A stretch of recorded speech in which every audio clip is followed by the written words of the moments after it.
Action surge. Well, we played some D&D. Just a little bit of D&D. I don't know what that would have run at. I normally have a little timer on my phone. Oh, did you not do it today? I forgot. So before we set up, we were playing for an hour and a half. I reckon this is going to be it's got to be at least a 4-hour episode. I think it's a nice balance. I think it might be 12 5. was slightly shorter it could be for close us. to 5. Yeah, I did warn you guys that there was a lot going on. At the time of recording now, it is 5:30. I think we started at like 11? No, it was after 11. It was Yeah, after yeah, that. yeah. Maybe midday. Yeah. And we took a little break to set up. And we did So take a break. I think we're close to 5 hours. How's everybody feeling? Wow. That was amazing. You whomped me. You had a bloodless victory. That was not what I had planned whatsoever. It was a tricky one. That's the biggest thing I've ever prepped in my life. You handled it. Yeah. I was saying this to Ben. We'd take the dogs for a walk in between. I was saying to Ben, I cannot fathom how you kept on top of that. Yeah. It is watching you do it and no editing, anything. It was so quick when you're decision making, you're rolling, like. I'm so unbelievably impressed with how you handled that. So every creature is homebrewed as well. So the basis for, I'll do a little bit of talking about mechanics and then we can talk about story, but like the basis for Eden was the swashbuckler tiefling who was member of the Gloam who you fought in the forest, but beefed up and given Battlemaster abilities. The reason he was given Battlemaster abilities, and I don't know if we're going to do this, and you might not even want to discuss it on camera, I don't think you want to do it anymore, so I think we can.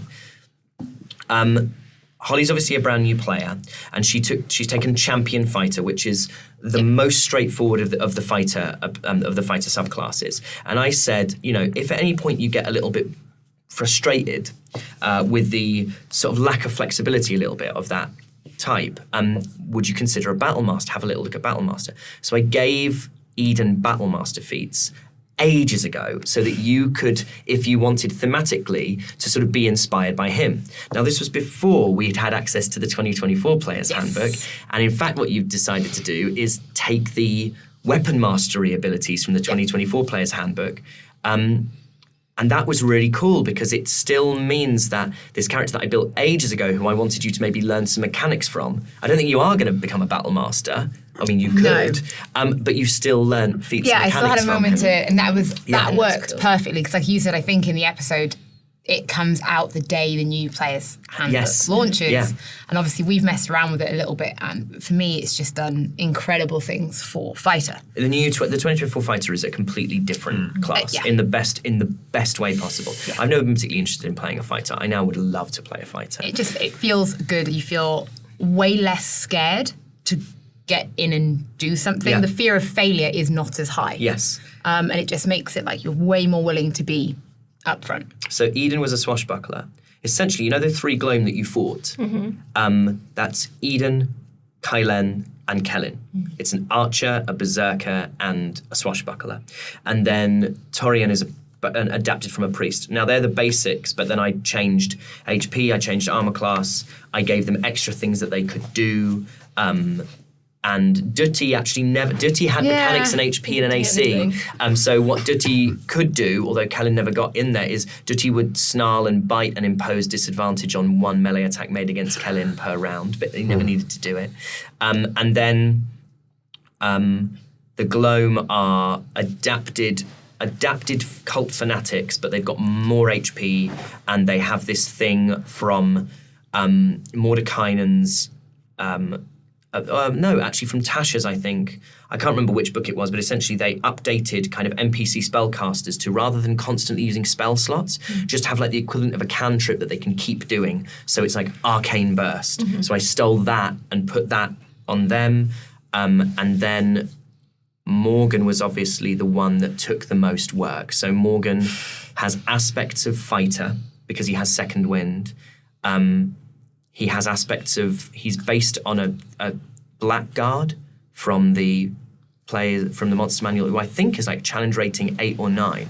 You shouldn't have been able to dispatch him with the ease that you did. And I gave him Hellish Rebuke. I gave him Smites, which he already had actually. I gave him Command, which he never used. And he has his he has his I can't remember what it's called, but his kind of aura thing where he frightens people. And then I added in, because I thought there was a chance that you were just going to have so many more, because quite a few, you've all got multi-attack, or you haven't all got multi-attack, but you've all got big things you can do. And so many of my grunts didn't really have things you could do. So Morgan's The Shadow Will Flood and giving everyone a free attack was just meant to kind of raise the stakes and make everyone feel a bit frightened. The stakes felt high though. Yeah. The stakes felt really high because these guys were not hitting low. Like when they hit us, they hit us. So Really there was certainly this sense of like they need to go down quickly. Yeah. Because otherwise they will hit us. And like I was really pleased. I know we're kind of jumping around, but so much please, stuff happened. yeah. I was so pleased that the plan actually really helped. Yeah, Of us massively drawing helped. them into this room. Massively helped. They were my best ones, the ones in there. They didn't mechanically have much difference in them, but in my head, what was going to happen always at the beginning was, I thought the screams would have a bigger impact on you. I thought the screams would make you think there were people in there. Particularly, I thought you might have taken the bait on the captain of the guard, Mina, who I mentioned. I was actually going to ask you about Mina, and I imagined in my head that we would somehow meet Mina and they'd be in one of these huts, but for some reason they wouldn't be on our side anymore. Right, okay. And I genuinely imagined, so Mina is sort of one of the entities. You do name drop them, I think. I do name drop them. I do name drop episode them 12. when the Grenweirds are telling you about what happened when the Gloam Yes. attacked, Oh, right. and they say, and then Mina stayed back to try and defend. And that's how they got back. that. That's how you wouldn't know who they were, but got back in. Holly and I talked about like NPCs that you would know that live in the. You met pretty much all of them actually. Today apart we met from the only one that we hadn't met. Agatha, you haven't met. Oh, Still. no, we haven't met Agatha. But I would hate her, so we won't. The character, not the me. She's a gnome. You say about you said about a bloodless fight. Yeah. Then yes and no though, because you were very kind in allowing me to go back and go, oh, hold on, my boots allow me to. In Yes. that moment, because I should have picked up on it and I didn't. But also, if that hadn't been the case, I would have been down in that room. I would have been down because I had 7 left, and you said, you're like, okay, well in that case, we'll take the 10 off the initial attack. So I would have gone down in that room. It's I think with stuff like that, there's part of me that wants to just be like, nah, it's happened. Yeah. But I think when it's a brand new thing that you've never used before, Yeah. I think everyone's allowed one. Oh, sorry, I didn't realise that I could. From here on out, and then from here on out. Yeah. But the bomb idea I didn't see coming at all, and I think it was such a cool idea. And also, it only panned out the way it did because of 2 really bad charisma checks from Dolly, which of all the people to roll, 13 is not a bad roll, but it's not good enough when the you have a plus stakes are this 10, high. not When you have a really. plus 10. But the bomb thing was so much fun, and the darkness was so clever. Because originally in my head, Morgan was going to be the person who spoke to you from the ramparts. But I was like, how much better is it if Morgan's more of a reveal? Yeah. What a reveal. And so when they said, Take him to see we should him, ask yeah. him. We should ask him. They were going to grab you and take you upstairs, and you would didn't have been in a want room them with to grab Morgan. us, yeah. And I think in situations like that, you probably, there's a real high chance one of you dies if the 2 of you are alone in the room with Morgan. Holy shit, Hypnotic Gaze fucked me. Yeah. So good and so brilliant that it Worked. It worked, and it worked brilliantly. It's a nightmare for a DM, Hypnotic Gaze, when you have a single big tanky person, because there's no save. There's nothing I can do about it. And you're just sort of there going, I'll wait till he moves, I'll wait till he leaves. And I'm kind of aware of just my guys are getting killed and killed and killed and killed. And that's also, I want to be very, very clear. I would always rather I lost everyone and you and your allies were bloodless rather than some weird Pyrrhic victory in which we kill 3 characters. I got no interest in killing for the sake of it. But it was just it was darkness, it was the bomb, it was Hypnotic Gaze. Yeah. Made things so difficult for me to. Fireball at the beginning as well. They're just Yeah, the fireball. The fireball was phenomenal. I didn't want to It's up to you whether we want to get into it. But it was also really satisfying when I wanted to do Misty Step. Yeah, hang on. Else. Okay. That's very interesting. Mm-hmm. So it wasn't a Misty Step? No, it wasn't. No. No, I know. I was like, what is going on here? And it's something we've been talking about for a while, and we've been talking about it since the very first time we ever spoke about your character. Yeah. And I said I have an idea for something, and I don't think I've even really told you what the idea is. Yeah. But it's all to do with this. You can't remember anything. It's all to do with this. Yeah. I don't know why I covered my eyes. For the audio viewers, I just covered my eyes like see no evil. It's the idea that you said when you want to reveal it, just say you want to get somewhere. Yes. And I really wanted to get somewhere because I was really worried that if I don't I had to do damage to him. Yeah. And I had one, and I was like, he's in a contained space. This is the only way I can do damage to him before he does damage to other people. So that technically isn't a spell either, it's an ability, just like Hypnotic Gaze. Which suggests some things to me. It suggests some things to you because you're very D&D literate. Mm-hmm. And for those people at home, there'll be plenty of people who can start to go, who can start to do detective work on this, and that's entirely up to you. But we're not going to engage in those kind of, hypothesizing. I kind of liked it though. I think if you look at the first time Morgan met us, we had to be saved by the Antiqua. We barely held our shit together against Jasmine. And then the next time you encounter him, it is fucking slick. Yeah. Like, we are stronger, we are better, we're working together. Like, we've got command of the battlefield. Like, you can just see Morgan be like, this is not the people I left behind. It's the arc. It's your whole arc. Like, you're not the people you began as in any sense. But this is the thing. It doesn't seem like it was Morgan that wanted to, like he said, thank you. Yeah, what do you think the deal? So this is a slight. So I can give you We released him from the web. A slight. No, not the web. Something else. A slight regret I have is that I would have liked Morgan to have talked more. Mm-hmm. But as the battle was going on and I was moving and I was having to kind of move so many different minis and keep track of so many different things, a thing that I just find challenging sometimes as a DM is to kind of keep dialogue going with NPCs. And I've got so many, I've got the brothers to think about who managed to do little bits of characterful stuff, and Morgan managed to say a few things, but it would have been nice for you to have found out what the deal is with Morgan a little bit, but I think again, just if I was viewing it, which I was for large portions of it, everything was so narratively satisfying. I thought there was plenty. More than enough for me to draw my conclusion as a player and as a character on why Morgan was here, what he was thinking, what he was feeling. Yeah. I feel happy with.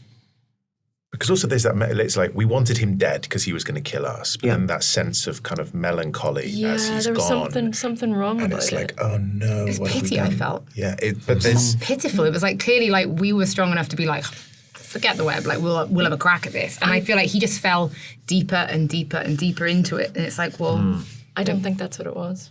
See?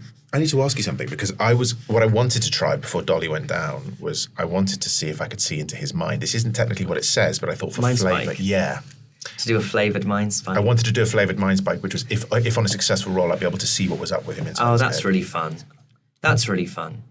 Yeah, I mean, I guess in situations like that where it's so story-driven, I probably would have allowed a little bit of shenanigans, even though that's not really how the spell works. Yeah.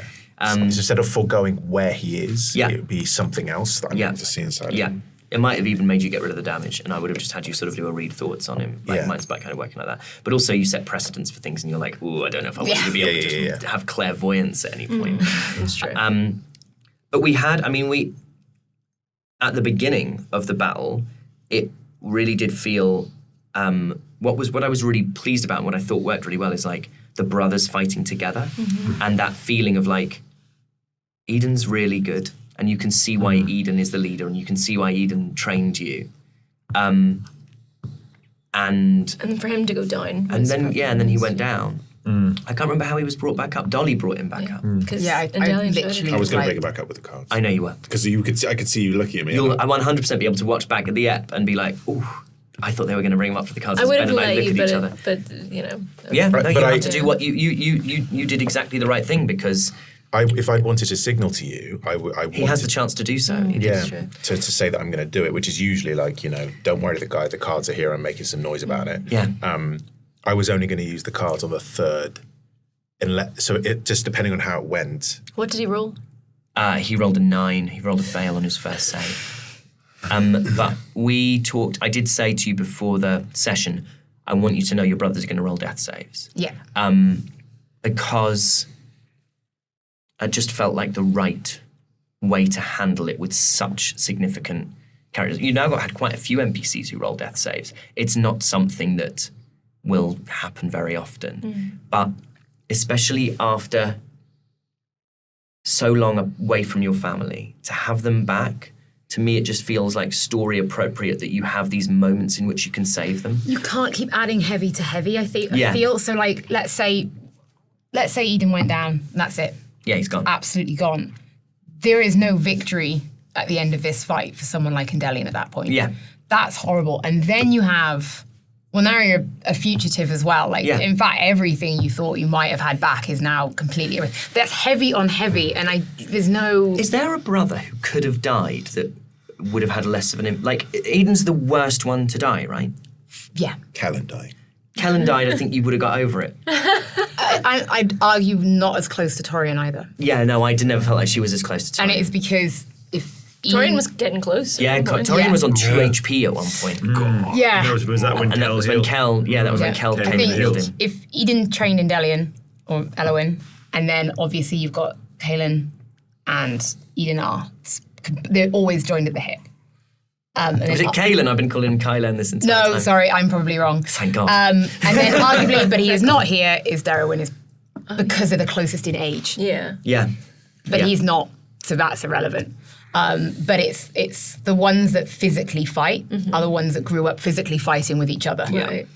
Can I also say, before we get too far, like, Mark from Crafted Campaigns. Oh my God. Holy shit. Even just like the idea here with this central bit with the sort of the tower, the turret-esque bits, like all of the stones individually, it could be so much easier to format them all so they all Yeah. kind of, have Yeah. a nice clean edge. He- but the little bits. Each one of those is an individually cut out piece of foam. Oh, mate. What? There's the front of the gatehouse is Pringles cans. Yes, so He did, cool. and also like so. I just assumed it was are like they 3D printed or something. Are they going to be sort of pictures of the gatehouse available on the glossary? Perhaps I will for put. people? Well, I'll put them up as Castle Grenweird. Great, we'll put some stuff up for Castle Grenwood because it would be lovely for people who are listening to be able to just see. Yeah, if you the still battle. don't know, there is a glossary. There is a glossary, and you all can the go in. minis have like the characters. Their pictures do go up. Yeah, It's on. Just go to naturalsix.net. And then in the corner, you'll be able to navigate to the, I think there's one called the cast and there's one called the world. And on the world one, it'll say, take me to the glossary, but you must be up to date on the story. I cannot stress that enough. absolutely, Do not read the glossary. If some, I don't know why you're watching. why you're watching this Action episode. Search 13. well, because do not. because this might be they might be coming to this episode they might episode be coming 20, to episode this. 25. Please just make Yeah. sure you're up to date Yeah. on the glossary before you go in. I also want to say that I said to him, I want this feeling that this. I said to him, I want the feeling that the castle has like an organic quality to it, that it feels like it's not been imposed on the world around it so much as it's been kind of built in harmony with it. So can we have that feeling of like moss and things kind of growing on it that it the isn't? moss is insane. Yeah. The moss looks like Oh, there'd be tree roots and like running under it. And because the you roots because pushing like bricks the up, whole like, vibe of the Grenweirds is actually they're sort of. We talked very briefly, and we've realised it's not possible because of your stats, but about Endelian maybe doing a little dip into Paladin, doing a little dip into Oath of the Ancients Paladin, which is the kind of sort of more druidic ranger-aligned natural world Paladin. But if you were writing a novel about these people, they would be probably an order of sort of paladins of the forest. That's kind of essentially that's the kind oath of is to the vibe. forest Yeah. and it is to very much protect almost druidic, but they are way more aligned to sword and Yeah. And for anyone Steel. listening, like there's the moss and stuff, but also the little bricks where there's bits that kind of jut out more than other ones. Yes. There's little bits of snow that's piled up it on feels some. cold when you look at like It I feels can cold. I can It feel feels so what it would be genuine. like to be stood on that battlefield and the wind would be cutting and it would be so cold to be stood outside of the castle walls. We Yeah. talked a lot about how much snow we wanted, and he's even like burnt out areas of where the campfires were going to go, so that like the grass has been kind of torched by a campfire and therefore the snow hasn't grown in that area. I didn't think the brewery was going to be a usable space, and then he said, "Oh, by the way, I've also done the brewery for you." And he was like, "Are you going to go in it? Because it's not my best work inside." And I was like, "I think you're going to be absolutely fine." I think, mate, you're And gonna he be was just absolutely okay. blown So away. good. So yeah, having that flexibility, like we've never fought in like stories of buildings and up at the gates. I mean, you guys haven't even seen back here, but there are he's even put little kind of doors and gates in the base of the gatehouse so that in theory you could see a staircase going up. It's just been, I mean, he's been an incredible person to collaborate with from the very beginning. And it is Way. a person. Like, you know, we say It's that just crafted Mark. campaigns. It's not this business it's just where like Mark. it's like anyone uses crafted campaigns, they see what they do here. It is Incredible. the I most can't- I amazing just bloke cannot- who does great work. Yeah. It's just him. We cannot shout him out and praise him Yeah. enough for what he's contributing to the to ad what we're reads doing just here. didn't sum it up. Like, No, exactly. It absolutely didn't. It's incredible, and I like seeing kind of physical, especially of the brothers after everything. Like it's just it was incredible coming in and being like, where are they? I want to. They're the ones I want to see. Kellen and Dutti, for those who can't see them, are based is kind of on Shag and Scoob from Scooby-Doo, which was really fun. I was so annoyed at Morgan when he came down, because in that moment, as soon as we came in, I was like, I'm getting to that vantage point. Yeah, so there's And we I was like- described it as like, so to me it upset. feels very much like one of those places in Assassin's Creed where you Yeah. can jump into a hayrick. Yeah. Like it's a sort of top floor of the building, so it's the second floor, but the kind of the third floor up from the ground. Giving that verticality to play with Yes. is incredible. And kind of get up high, like in Saving Private Ryan, the sniper in the belt. I always think about things like that. So I was fully planning on like getting up there, and then I was thinking like flavor, potential risk of damage, but like a couple of shots off and then like dropping down with the daggers and Yeah. trying to land on someone, Yeah. things like that. That verticality, that just giving us that extra level was so cool. And let's not forget, like it was an epic battle, but there was a lot of nice moments in the lead up as well. Like I'm glad that we had that time to prep and to talk and to just sort of find out that little bit more about the brothers and the family before putting them on the line. I think it just meant a lot more. Yeah. Finally got out there. And the way in Delian, the way you got access to those That was perfect. abilities in the player's handbook that was was really so fun. I thought well that introduced. was really fun. I think it's a really nice way as we start to bring things in from the 2024 Players Handbook. We don't need to do it with all of them. Like I'm not bothered about you. So for example, you crit and you moved half your movement speed. Yeah. That's from the new Players Handbook. Yes. That is less interesting than a chance to spar with your brother and be like, oh, I might have learned some stuff, but you've still got some stuff to teach me. Yeah. And then use it in combat, Yeah. stood side by side. Like that just feels like a really Just to be able really to great- go over and just give a little punch in the arm after he misses. I get it. I can use the crit movement speed to go over and be like, got it. Yeah. Oh, this was the episode? It's blurring into one. It's been a long day. It's been a long day. It's been a long weekend. Like normally we're all kind of home by now. You spoke with Lesotho on the Radiant spoke with Lesotho, and I really loved that. Going right back to the beginning, I really enjoyed Radiant sort of seeking her out and getting a very specific type of maternal concern. But actually, certainly it had Indelian. I feel like had Indelian watched that conversation, she would have gone, "Well, she really likes you." Like that's like, God. like that's. She's not like that with anyone. Yeah, she's not like that with anyone because she nearly touched your arm and then didn't. Well, we were really at odds, but we couldn't have been further. We literally PvP had happened at the end of that episode before we came to the castle.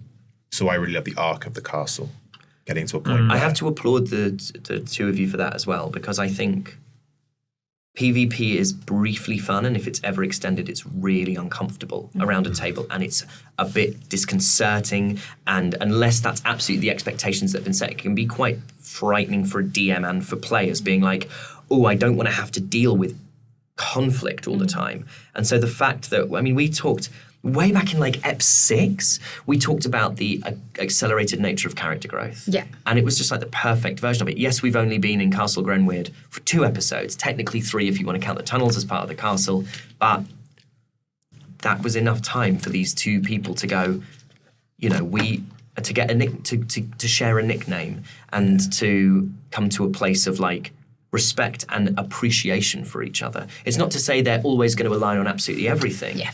But here's a good question. Would Indelian call you all friends now? I would say Oh my that god. thematically, I think we're going to drop Endelian. Oh yes. And I'm going to go by Elowin. And the idea being, we were talking about nicknames, and the idea is, well, you guys can call me Ellie because that's what my family calls me. His tribe. And that's, Yeah. That's So you've just jumped a whole level into family names. I think better say you, as in we just leveled up. Oh, you will. So you're level 6. Oh, Next time you rest, you'll be level Oh. 6. So that was level 6 worthy behaviour. Yeah, it absolutely was. That was level 6 worthy character development from everyone. It's like you get a reward. Yeah. Pat on the head. Yeah. Like, well done. Tell you what, though, we're going to need to be friends, and we're going to need to be level 6 because now we got everybody. It's us after against us. the literal world. Yeah. Yeah. Jesus So Christ, Barabbas. yeah. Chill. So it felt to me like, because I've said this before, but when you sit on a thing that you've had planned as a DM for ages, you're like, God, this is so predictable and this is so like pedestrian. And the Barabbas thing, I was like, I didn't want to start the next ep with it. I felt like it was such a good cliffhanger that I wanted to leave it. And then as I was doing it, I was like, I wonder if this is any good, really. I wonder if this is going to land. Yeah. And then I started saying things and I could see you going, and I was like, oh, it's working, it's fine, it's working. I think if you hadn't laid Barabbas so low, like, because he was so haughty, Yeah. if you hadn't then laid him so low in reaction to the god's death, Yeah. maybe, but like the fact that I felt like I saw this person like taken from a place of such just kind of arrogance, and I just, you just wanted to go and give them a slap, to a place where I almost felt sympathy for them after really not liking them. Yeah. That for me threw me off that. I don't think you would have seen it. Yeah, I was like, I don't think they've seen it coming, which was great. We didn't see Morgan coming. No, that was such a No. lovely feeling. That was such a lovely feeling. I was so excited about it when I brought So for those of you who are listening, before, like when we first came into the space and the minis were laid out, everyone was like having a little look inside everything, and they could see the minis because all the minis were laid out, but Morgan was kept behind the DM screen. And only when I was alone in the room did we bring that mini onto the table, and that was really rewarding. It was and the fun. heavy footsteps. And it was like, oh shit. Yeah, Out of intrigue, yeah, if I hadn't entered, yep. did you like the induce You of said intrigue? intrigue instead of interest. Out of My brain went to say both. Out of intrigue. Out of intrigue. I would like to know. That's what I will appreciate you. Oh, I swear to God. How do you think you would have had Morgan enter the combat if had nobody? Morgan was always going to come in a thing late. I had a really cool thing ready that I didn't get to use because now you because get you to were explain it. because you were never clustered around it away from his. And 2 of those tents are filled with explosive barrels, and he was going to knock fire arrow and explode it for 4d8 and knocked prone. Which two? It was. Let me consult my notes. It was. This one here next to the brewery, and then the third of this sort of inside one. But I didn't think to move the cultists away from it. So there was one on either side. So I was going to have Morgan a little bit like Lurtz in the end of Fellowship of the Ring, just kind of. yeah. But the thing is, he's mechanically shit with a longbow, and so I didn't want to risk him missing. Is that the big reveal? And it's Yeah, just yeah. like, it's not- As a fire arrow sputters into some snow. Yeah, that must be. Hang on, someone's missed. That must have been Morgan. And I. Oh, Morgan knows about Morgan, and Morgan knew all this about Morgan. Really? Yeah, yeah. Well, I had a missed call from him during the thing. Oh. Did you know that was happening today? No. All right, I'm going to call him and say, well, Yeah. you fucked us. So you want to tell you can tell everyone who Morgan actually is, or who Morgan was Yeah, based Morgan is probably one of the most important people in my professional career. Yeah. And a very good friend. He is the person who cast me as Clive Rossfield in Final Fantasy 16. He's the person who I went into the room and auditioned for Tiamat, and then he said, no, this guy should audition for Clive. And there is no person in my entire professional career as an actor who has done one thing that has been so singularly significant in changing my life. Yeah. And he's also a great friend. He's an amazing writer, an amazing director. Yes, he's incredible. And he's worked with all of us. Yeah. Yeah. And I'm just very fond of Morgan. And so I said to Morgan at EGX, do you mind if I put you in the game? And he was like, I'd love you to put me in the game. And then I thought Morgan was going to die in episode 1, like one of those red, like what's the Star Trek? Red shirt guy. Red shirt guy in Star Trek, and he didn't. And so I then kept saving his ass. He kept saving his ass, and so I spoke to him at an event maybe a couple of weeks later, and I was like, I think I'm going to make him the baddie at the end of the entire arc, and he was like, okay. So that was fun. But yeah, I knew I was going to bring him out at least a round later. The darkness threw me, and I didn't know what to do. Sorry. But then you dispelled it, so it was perfect. So essentially, he was just sort of sat at a desk upstairs waiting, and then would have been in the darkness. He wasn't sitting at a desk. He was like doing push-ups or something. Oh no! But in the dark. Yeah. Just totally in the dark. That's what I mean. Like, he's like, where's the lights? Night came on fast. So then I wanted to so he was always going to appear at least a round late, and I thought you were going to die when you went in with him. I can't believe it. I thought so that his he was sword of gonna. life stealing, which he crit. So on a crit, he it deals an extra 10 HP. So you definitely, you would have been. I had 13 HP. You had 13 at that HP, so point he in could have done. It was a crit, so he would have done double damage. What's your maximum HP? 25. Okay, there's a very good chance you could have been perma-killed because he would have done 1d10 off the first hit, 2d10 off the second, plus an extra 10, plus a 2d8 necrotic. Yeah. So we could have actually had a fucking player death, and he gains 10 HP from your life force. He takes 10 HP from you and gives it to himself. So probably the best use of the deck of many It things. actually probably was the best one it could have been. And even though Dolly then went down afterwards. Also, so that was Ravenna Snacks, who was designed by Erica Mori. Yay! Thank you so much, Erica. Such a, also really quite nice. You as you said, don't put heavy on heavy. So I have obviously we've had these 22 characters. We have 22 contributors, and I've had conversations with all of them, and some of them specifically kind of described quite earnest characters, and some of them described quite playful characters. And the performance notes from Erica were, keep it weird, don't be too sober about the whole thing, shitting on head. They were the notes I made from our meeting. So it was actually really lovely in that moment of great kind of solemnity and strangeness to have this sort of this tiefling who just sort of turned up and was like, Who's very much a tiefling. yeah, who's the most Absolutely tiefling. Some might say life is strange. Also, She definitely showed her true colors. Also, obviously, it was a crit, so can't go higher than that. But let's say it had just been a high roll, and you'd used it in that moment to replace it. You would have had all the negative effects. Had it been even higher, let's say he'd rolled an 18 and this came out at a 19. Not only would he have actually landed, but also because it would have been in favor of him, we would have then had to deal with all of the ravens. So as that's well. the thing. So essentially, not for every card, but for most cards, there are some cards that are only good. They are only going to help you. But most cards, when drawn, depending on whether the roll favors you, so it either goes really well, where you're not crit on, you're not perma-killed, and some ravens do a fuck ton of damage, or you're suddenly crit on, and ravens are attacking all of you for 4d10 piercing damage. And I know you were saying it was a pretty bloodless battle on our side. It wasn't, where you thought every single one of us probably could have taken one hit.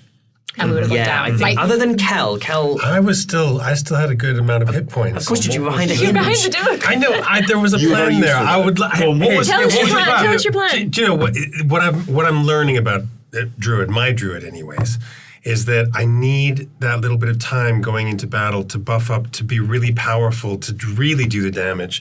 Because if I just launch into battle, it takes me a whole action to call Hank out. It takes me a whole action to do bark skin. So if I don't do those two things, then I've got a armor class of 14. So then I just get hit and hit and hit. And You've hit. got HP. And then I start. I know. Armor class. I'm But taking then I get so low that I have to heal myself before I can heal anybody else. I made a it's mistake on ugh. Barkskin as well, because I you didn't mention to me, but I also should have known that it's concentration. So every time you take damage, you should actually be rolling. It's not, is it? It is. Concentration Oh, up it to an doesn't concentration. say that on the stuff I'm looking at. Oh, I'm looking at it here. Concentration up to an hour. So every time you take damage, you should be rolling a DC 10 Constitution save or half the damage, whichever is higher. But also things like Barkskin lasts for an hour. Yeah. I am very happy for you, Doug, to say before you go into battle. Before you go into battle. Is just to say, it's not going to happen all the time, but in situations like this, if you're sneaking through the woods trying to get to the edge of the tree line, cast Barkskin on yourself while you're doing it, and then go, okay, I'm going into battle with Barkskin up, or I'm gonna summon Hank, and we're gonna creep towards the tree line together. Yeah. You can do those things so that then once we get into stuff, you are able to be effective straight away, rather than feel like you have to drink, drink potion, now I'll run in, There's something extremely cool about a dude who has the power of like a god calling down lightning, but because he knows it would affect the friends around him, still this storm cloud going, calling down power of lightning, and then just sling. Sling. I love it. It's the right shots. At the guy that's Yeah, in but you can, did not miss. Yeah. And also, you had the plan to put Kylen in the bag. Kylen doesn't do that much damage to that many people all at once. And I think Kylen probably would have died. Because Kylen would have been in there, blinded, in the dark. I was not on the tower with you, so I'm having to listen to the conversation as a player and being like, He's never I gonna... do not want you to do this. I so don't want you to fucking do this because you are going to kill my brother. Yeah. And I cannot say it because I am not on well the done tower for not with saying you. it. For me, the thing was, so to go all the way back to that, what I believe happened was I have a certain set of sort of values for the characters in my head. The brothers never going to, obviously the brothers never going to attack each other. The militia can flee, the brothers never will. And the main one is Kylen will never separate himself from Eden. It is not mechanically possible for Kylen to separate himself from Eden. But you rolled a 28 on a persuasion check. So I went, right, okay, in that case, I'll put a double lock on it. If Eden says it's Eden okay. has now, like, if Eden can persuade him, then he will. Which to me felt like the best way of breaking my own rules, because it was like roll in the open, completely transparent, and it didn't work.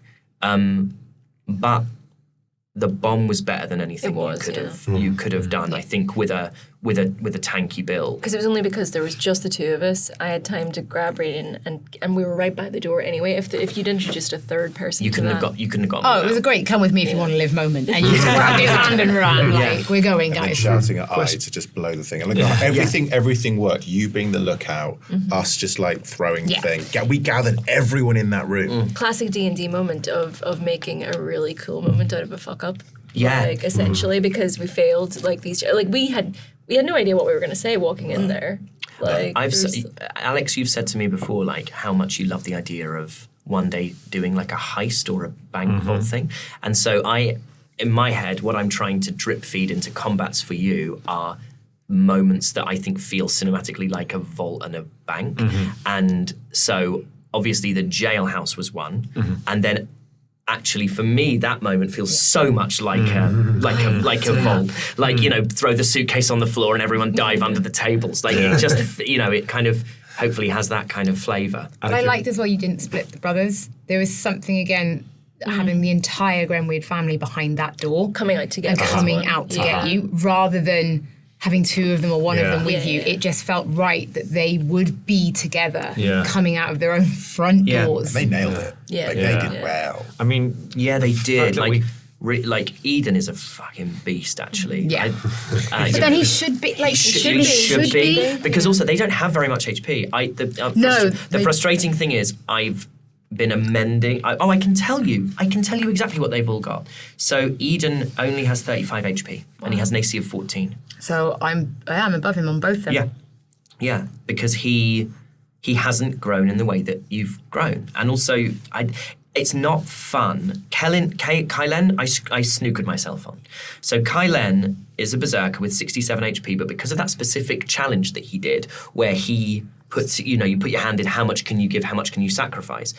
I wanted it to be an amount of HP going all the way back to a level of 11 where one of you was in serious risk of going down, or if I'd done it with 67 HP, you'd all go, I'll put 11 in, and everyone's fine apart from Dolly. But you know, to me, that's not a sacrifice. And so I was like, oh, okay, but if he's a berserker, I'll just give him rage, which gives him, I mean, technically it wouldn't give him immune resistance against fire damage, but that doesn't really matter in this moment. So it kind of gives him a pool of 134 HP on 67 as a max HP, because he takes half damage from everything. But then I suddenly realized, like, holy shit, I've just built an NPC with a potential pool of 100. There's a reason why the berserkers have that tankiness already built into their HP, and I've just doubled it. So I was really worried about it. It's why I made his rage only last for. His rage didn't last for very long. I think it rages. He wasn't able to. I think rage is yes, but I think rage is 10 minutes in most barbarians, and I think I only gave him rage for a minute. Him getting frightened at the end, beautiful. Oh, like good, this yeah. idea that like That the Ethan looks at his brother isn't tankiest, there. biggest thing, the guy who has never left his brother's side is now too scared to even move. Yeah. Was just a really nice. Again, you were worried about there not being enough narrative. No, there it was was plenty. Nothing but. Yeah. It's my favorite battle we've ever done by a country mile. I think we've been thinking about this moment. Is this going to be a lovely conclusion to the arc? I can't think of anything more narratively satisfying than what happened in that. The way the Grenweird family fought for their home, the way that like we had character reveals, the way that we protected each other. Yeah, you really did. You really took care of each other. And we had the deck, and then we end with, you know, a complete recalibration of. So who from the antique crew? I was just doing the things. We've got Barabask is alive, Runa is alive, Carvilius is alive. Genevieve is alive. and Harvest Harvest. is alive. That's it. Yeah, so we've- the gnome Arbuthnot is dead. Yep. Malakine the tiefling is dead. Yep. Gornoth is dead, and Danilo is So as is Danilo Jasmine. I know. As is, yeah. Yeah. He's to obviously throw had her Jasmine under the killed. bus like that. That prick's definitely That- killed. Yeah. Fucking killed her. Yeah. That was that was the reward she got for saving us. Said it so many times. I hate him. How did he find out we're still alive? Jasmine. Yeah. But she said they weren't. We've been in Baru. Morgan. Come on. Morgan knew. That was before he. Oh, that's true. He Morgan. did. Yeah. There's enough there. The web knows. I would wager that Barabask, because you don't get that amount of power without giving something. So I would wager that's why things are aligned, and Loose lips. Yeah. then he's got the information. Otherwise, because I tell you what he wouldn't have known, my real name. Yeah. Morgan never knew my real name. The web itself Morgan would have never- known. Web knew Yeah. the real name. So that to me is how I would wager there is a link between Barabask and the web. Is he said my real name? I really toyed with, and I realised it would be too silly, and I didn't want to make you laugh at that moment. I really toyed with like, Elowyn Grenweird, known as Endelian Rinnan, Dolly de Winter, known as Pamela. I know I can't. It's too dumb. Because you make it too dumb. Don't break them out of it. Also, I love the idea now of Barabbas coming through in the sky and saying, the kobold known as I, and all the kobolds going, oh no! he's just got every single kobold goes to bed thinking, I'm going to die in the morning. I'm going to die in the morning. You joke, but that's a potential plot point, actually. Yeah, that the kobolds... There's no way of suddenly like- identifying you. Yeah. There's no way of identifying you. Curiosity. Yeah. Are you the going to kobold. permit us to keep the bag of holding? Absolutely. Hell yeah. Absolutely. Hell Yeah, yes. that's- Alex said that in the break. He was like, I really want to keep the bag. Oh, Alex was a little face when he first got what? the bag. I think bags of holding are super common in They are, campaigns. they are. And the reason they're super common is because You don't want to be encumbrance isn't fun. Oh, it's not even fun in video You games. know, It's not you know, fun level level anywhere. 6. We need Yeah, the you need Yeah. to be able to do stuff, and you need to be able to keep your little trinkety treasures. And I know that I loves his trinkety treasures. And you now have a scroll case of a god. Yeah, I was saying, so for anyone self-proclaimed who doesn't, I was about to say doesn't know, you've watched the episodes. It's been a while ago now, though, man. Yeah. I have been holding on to this, and it's a thing which I've always, before every session, been like, I've got the scroll of the Antiqua. Thinking to myself, Who knows what that could be used for? It's a scroll specifically of Barabbas. Scroll specifically a Barabbas. Yeah. So this now has so much potential value. So much. Well, I mean, I'm already, start of the next episode already worries me a little bit because I've got one brother that is very heavily aligned to Yes. We're gonna have to.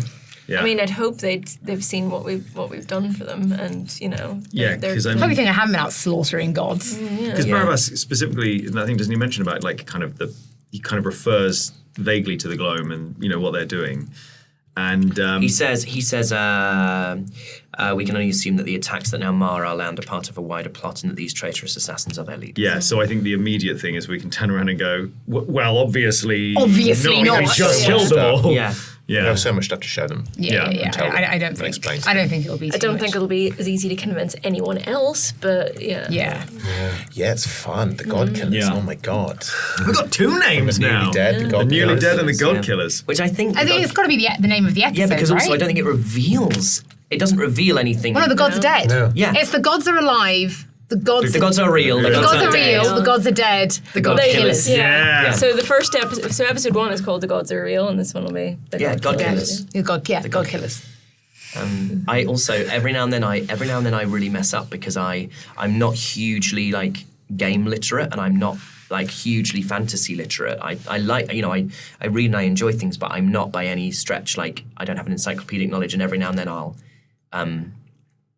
come up with. So for example, originally Malachine was called Alakash. Or the tiefling god. No, he is called Alakash. He is Alakash. It was Dariax. Yeah, Dariax, Yeah. which was a name I'd come up with, right? And then I find out Matt Mercer has played a character called Called Dariax. Dariax. And I was like, oh, okay. And I was like, well, I wrote an assassin once called Drax. I'll do Drax. And you were like, no, that's also something. I was like, that's Guardians of the Galaxy. So the amount of panic Googling of God Killers I've done. Like, of course, people have had God Killers. There's a book called God Killer.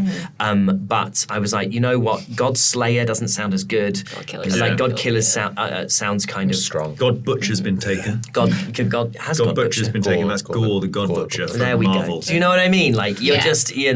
there's going to be a little bit of a. But it's got the kind of the three Yeah. Yeah. points of God A big thank you to three in particular of my people who kind of are my creative consultants, I think we call them, or story consultants, who helped me do the first 2 rounds of this fight. We ran the first 2 or 3 rounds, and my friend Sam, who made the DM screen, did it the night before his driving test. Did he pass? Did he pass? Did pass. So thank Passes. you. So thank you to them for that because there was a little bit of rebalancing that needed to happen. Some of it I genuinely forgot to do until halfway through the fight. I was like, damn, well, I've screwed myself. But yeah, so my goodness, a big app, a big app. And I mean, I kind of want to ask you on camera what you think you're going to do next because I've always had missions to give you. I have a theory. Okay. So I'm pretty well versed in the map. Yeah. So if anyone, again, you should go to natural6.net. The map is up there. But we know that we've got, if you're coming down from the north, it is Lode, Dwarven, Escalon, Elven, into Baroon, Atria, into Baroon, Baroon being the capital. And you come down and you're into Mouth. If you head to the east, you hit Ponvin, which is the gnomish capital. If you keep going further down, you've got the lake where Radian, where all kinds of rubbish washes up on the shores. And if you head over to the west, you've got the Sanctum, the Dragonborn city. But we know that Parvis, the Antiqua of the Kobold, is currently sat at the Sanctum, because that's what Gronoff told us. That is the only Antiqua whose god's body was never found. And if you wanted to have some answers, That's I would exactly right, wager yeah. that we're heading to the Sanctum. Yeah. So Parvis was there. He was He's there. the only other person that we know of that could That might have a reason now to talk to us. because of themselves. Yeah. That's Well, I it's mean, I because can't. I'm I so like, at this obsessed point, with the like map. this. So this is the thing. The game is now really in your hands. Yeah. Because before I could, I could Deus Ex Machina an order from the web, which made you do stuff. You're not in the web. No. So now we're not following the web story. We're following your stories. And I mean, we have to be careful wherever we go now because we have to assume there are targets on our back from multiple directions. Yeah. I mean, there's a lot you could have done. If we hadn't been targeted, you could be going back to Baroon because the council need to know what's happened. I've got a father I still haven't spoken to. If Lode has fallen, Escalon could fall, so you might want to go to the Elvish capital, help defend the Elvish capital as they move down.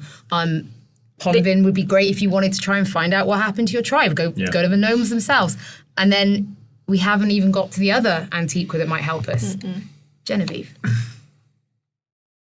Well, we don't know how they're aligned now. No, but that was the only other person that you could like. Yeah, but you'd assume that if an Antiqua Sense to is God. still alive, they're probably aligned with Barabask. Now with Genevieve, I'd wager it would be the other way because they must hate. I reckon they would hate that someone like Barabask's done. Who are we? You know, we are so disposable because, like, I think Rayleigh never comprehends it. You know, because the gods are dead. It's the most massive thing you can possibly think of. In order to conceal that, there has to be some sort of cover-up. And it's like, well, how about instead of it being something that they've already been trying to cover up for ages, something that is knowable to them, which clearly they all knew about and have been covering it up, they just use us. Because otherwise, they are perceived to be liars to the world. So, like, everyone's going to be in on it. And Barabask absolutely has a silver tongue, can convince anyone of that. So we are kind of fucked, really. We're the absolute fall guys. We're going to have to go and either take him down or convince Parvus. I mean, clearly Parvus has something about what's going on. Yeah, I really want to go and find Parvus. I think the Sanctum would be a Fun very for everyone, different. Because if we can even find themselves, do you know what I mean, and have some means of direct contact with themselves. I can't remember what. Yeah, I'm going to have to go back and watch the episode. The interaction with the Dragonborn. Didn't have Didn't one. really have one. Didn't have one. Followed you. Yeah, because the followed it. Dragonborn god was there. There was no one to go find the body of. Followed. You went with. Yeah, Find the elder god. Yeah. You went to Theon. Yeah, because you brought her body to the. So I went with my buddy Morgan. Again, it'll be really fun. Because I think there's lots of story to be had for our characters, but also as a group as a whole. And we have to look behind ourselves now. We are Yeah. I in mean, a lot of danger. how unbelievably distinctive, particularly are you? Yeah. An elf with your skin and those scars. Like, that's going to be hard to... Absolute hottie. Yeah. Lots to think about. So at this point, why don't you rolly those polies? Oh yeah. And I'll tell you my favourite thing that happened. But actually, probably my favourite thing that happened was the fact that Eden had 3 Battlemaster manoeuvres, only two of which I used, I think. Or maybe I only used one. He had Rally. Oh, he did use both so with you Endelion. add the other one to it, and that gives you the. On his turn, Eden can use a bonus action and expend 1 superiority die to grant a friendly creature who can see or hear him 9 HP, and he did that with Endelion. Good check. He has bait and switch, where he can, when he's within 5 feet of a creature on his turn, he can expend a die and switch places with that creature. And then he or the creature he switches places with gets an AC bonus equal to a number rolled on a D8, which is massive. But then he had this one called Commander's Strike. When Eden takes the attack action on his turn, he can forego one of his attacks and use a bonus action to direct an ally that can see or hear him to strike using its reaction, adding its superiority die to the damage roll.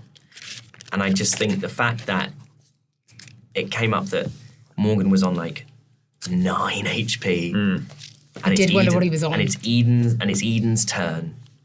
And he can turn to Endelion and be like, I think probably it's best if you do this. And then you did hit, because my God, if you hadn't hit, it would have been such a terrible moment. You cannot, my hand was shaking. And also because it's a reaction, you can't take 3 attacks. No, you can no, just it take was- one. Essentially, it's an opportunity attack. Again with the my mother's sword helps a lot. That plus now 1. it's +9. Yeah, flipping it. So, like, we haven't talked about the fact that he was crying throughout.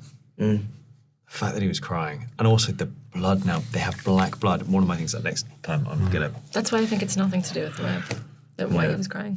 Very good question. I'm going to smell it. I'm gonna Double smell zero. it. I'm going to smell if it smells like blood. 00. It depends what's on your 10. So they're your 10s. Fantastic. So what's on your other That's D10? good. I've done. Yeah, that's great. That's what I did. Great. Okay. Aoife Wilson. 130. 130. Yes, come through. Through with the big guns. Alex Jordan. 122. Oh, and I mean, any other day, baby, it would have been a good one. I did Doug. worse than last time. I got 49. Oh, Doug. 113. 113. 87. Oh. No, it's cool. It's a number. You can't help. fine. You can't help it, mate. That's dice fall. Let the dice fall where they will. that's it. That's it for us.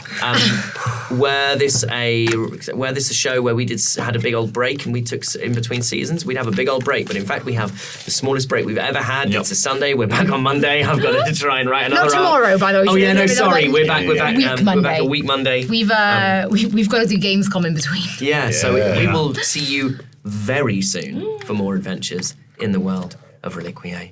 So exciting. Bye everybody. D&D baby. Yay!